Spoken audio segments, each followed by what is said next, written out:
Hey guys, welcome to Tech Team channel. Hope you guys are having a great day. In this video, I'm gonna show you how can you make your account a private one. But if your account is a professional one, you cannot make it private. You need to make it personal first. So let's continue to Instagram.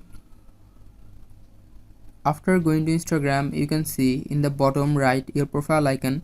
Click on your profile icon. Now click on the top right three dash icon. Click on settings, the very first one.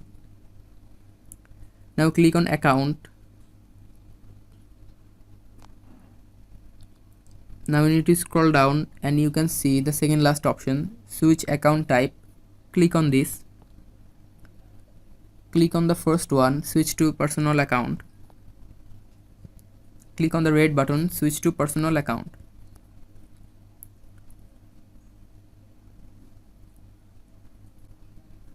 Now you need to click on privacy, the third one. You can see the first option, private account. Click on this.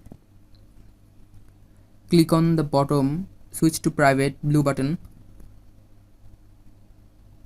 So guys, this is how can you make your account a private one. If you find this video helpful, then give a thumbs up and don't forget to subscribe the channel.